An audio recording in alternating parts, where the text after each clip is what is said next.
भाइयों, मैं काफी महीनों से पूरी ड्रैगन बॉल सीरीज की बहुत गहरी रिसर्च कर रहा हूँ। हर एपिसोड और मांगा को पढ़ के 3 अलग अलग रजिस्टर्स पर नोट्स बना के फैक्ट्स को इकट्ठा करता ही जा रहा हूँ। और अपनी इसी रिसर्च के दौरान मैंने विस के होम प्लेनेट के बारे में एक इन्फॉर्मेशन का पता लगाया। जिन्होंने मांगा पढ़ी है उन्हें इसके बारे में पता होगा, पर जिन्हें नहीं पता मैं बता दूं कि विस ने ड्रैगन बॉल सुपर मांगा चैप्टर 7 में खुद रिवील करके कहा था कि उसके होम प्लेनेट में जीरू जीरू नाम की एक बर्ड रहती है। तो अगर आप भी मेरी इस रिसर्च में मेरा साथ देना चाहते हैं तो चैनल को सब्सक्राइब पक्का कीजिए।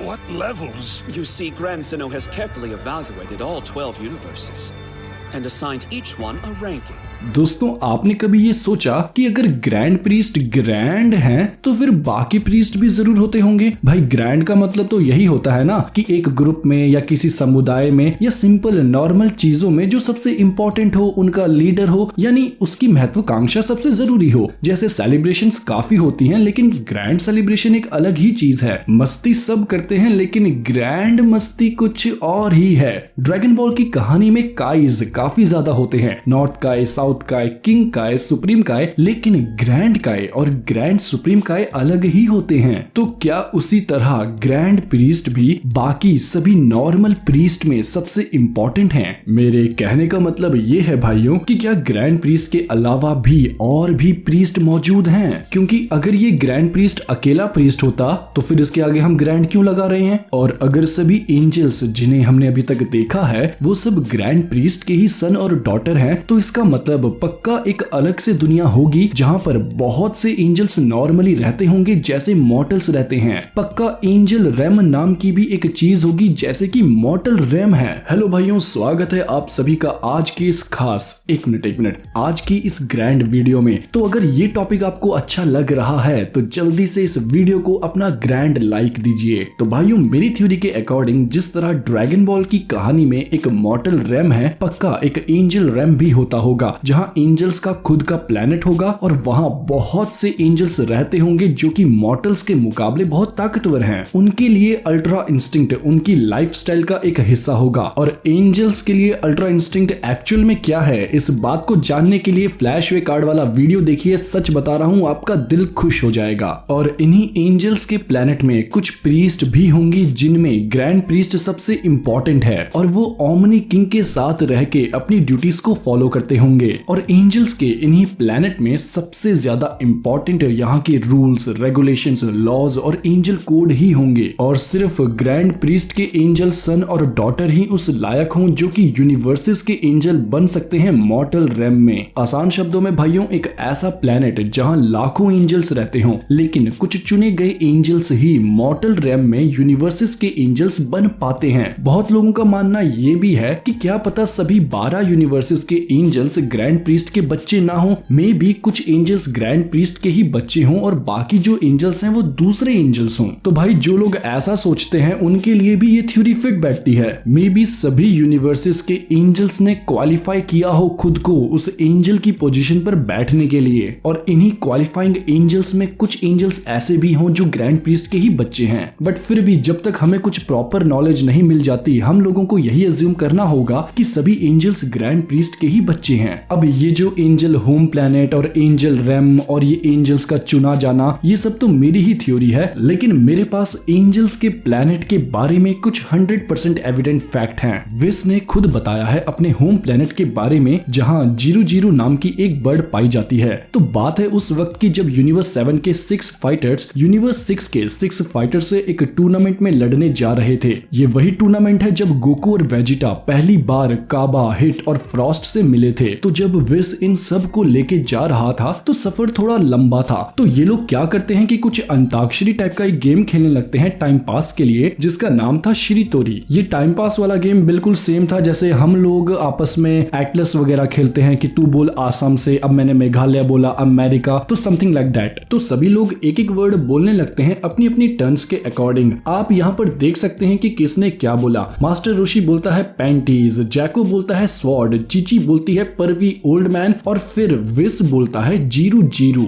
गोकू पूछता है कि ये जीरू जीरू क्या है, तो विस बताता है it's a bird that exist on my home planet. तो विस ने खुद रिवील किया कि उसका भी एक होम प्लेनेट है जहाँ पर एक चिड़िया भी रहती है। अब इस प्लेनेट में एक बर्ड रहती है, इसका मतलब है कि ये प्लेनेट एक नॉर्मल प्लेनेट ही है जहाँ पर ढेर सारे जीव जंतु रहते होंगे। अब ऐसे एक प्लेनेट में सिर्फ 12 या 18 एंजल्स तो होते नहीं होंगे, पक्का पूरी एंजल स्पीशीज यहाँ रहती होंगी और ग्रैंड प्रीस्ट के सन और डॉटर एंजल्स हैं जो वही शायद क्वालिफाइड हों एक यूनिवर्स के एंजल बनने के लिए। इसे सपोर्ट करने के लिए मेरे पास एक और फैक्ट है। अभी रिसेंटली हमें पता चला है कि मीरस भी एक एंजल है और वो भी ग्रैंड प्रीस्ट का ही बेटा है, लेकिन मीरस अभी अपनी ट्रेनिंग में है। मीरस ट्रेन हो रहा है एक एंजल बनने के लिए, इसीलिए उसे मॉर्टल रैम में भेजा गया था ताकि वो वहां रह के कुछ बेसिक्स चीजें सीखे मॉर्टल्स के बारे में। तो ये मीरस भी पक्का ट्रेनिंग से पहले कहीं रहता होगा। मीरस भी जरूर इसी एंजल्स के होम प्लेनेट से आया है जिसकी बात विस ने की थी। तो इतना तो ऑलरेडी कंफर्म्ड है मेरे भाइयों कि एक एंजल रैम है और वहां एंजल्स का होम प्लेनेट है। ये तो ट्रू फैक्ट्स हो गए। अब इसमें मैंने अपनी थ्योरी ये ऐड की है कि इस होम प्लेनेट में काफी ज्यादा एंजल्स रहते होंगे जो कि अपनी लाइफ नॉर्मली जी रहे हैं और ये एंजल्स और बाकी प्रीस्ट ओमनी किंग के बैकग्राउंड को संभालते होंगे। जेनोसामा ओमनी किंग है, लेकिन जेनोसामा खुद पर्सनली कौन है, कहां से आया है, क्या उसके माँ बाप हैं? अगर जेनोसामा का ऐसा कुछ बैकग्राउंड है तो पक्का सभी एंजल्स किंग के वफादार होंगे। इन एंजल्स के प्लेनेट में प्रीस्ट भी होंगे और उन सभी प्रीस्ट का लीडर है ग्रैंड प्रीस्ट। जेनोसामा ओमनी किंग किस दिन बना था और जेनोसामा से पहले क्या था, इसके बारे में जानने के लिए फ्लैशवे कार्ड वाले वीडियो को देखिए। तो आप बताओ ये फैक्ट और थ्योरी आपको कैसी लगी? और एंजल्स के होम प्लेनेट का ये वीडियो फर्स्ट पार्ट है और भी एंजल मिस्ट्रीज के रिवील्ड वीडियोस का।